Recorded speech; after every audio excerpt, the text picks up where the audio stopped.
یشمه به دست لکارکشان سرک وزیر عراق کشه چاره سر ناکد چونکو وان چند سال چوی پشتی رزگار کردن عراق و عراق سر اساسه که نیهاتی آوا کردن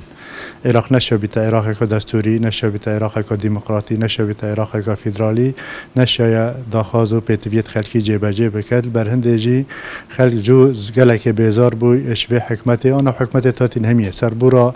چندین حکمت چوی سربورا که فاشل بویه کار بدستن عراق الوا چند سالت بویدا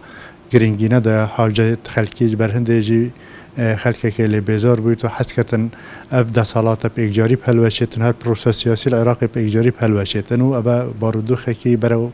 لانه که مترسیار دار دبتن و ندیره فوضا پترتر لی بهتن و ادی کنترل کردن چیز دست درب کبیتن مرفت نابینیتن نلانه سیاسی همی رجد بن کو عراق جاره کدیتر ویک بخنه بر سر اساسه که دستوری عراق آوا کنه و بشوکی گشتی عراق یاتراو شکام ترسی دار دادر باز بیتن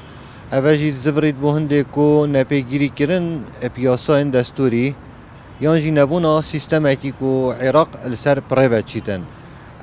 اوجی وقت کتن کو اگر دستوردان مرجع دینی یا مرجع مذهبی یانجی بیجین شیخت عشایری اوه همی بوین کمک فاکتور عراق ابروکه بیدردی بریه زدباری هنده کو سیاسی سیت عراق جیان اوین عراق پریوت بن او جی نشاینه کو عراق بکنه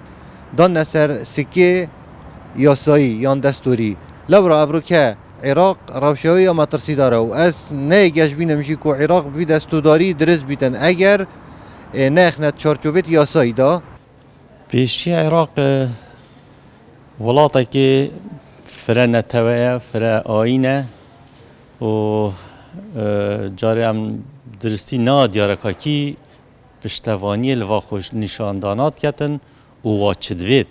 یعنی هنده تشتا هنده داخازیت کن داخازیت گله که بزحمتن یعنی نکه گوتی چی کسی که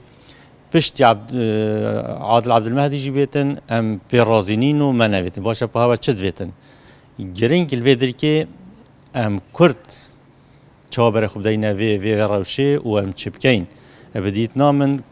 سرکردات یا کردی ویتن نکه پزریل کنفدرالیا که بکت آن سیستمی که هوسا چونکو گلک اب زحمت روش عراق جارکادی جهگیر ببیتن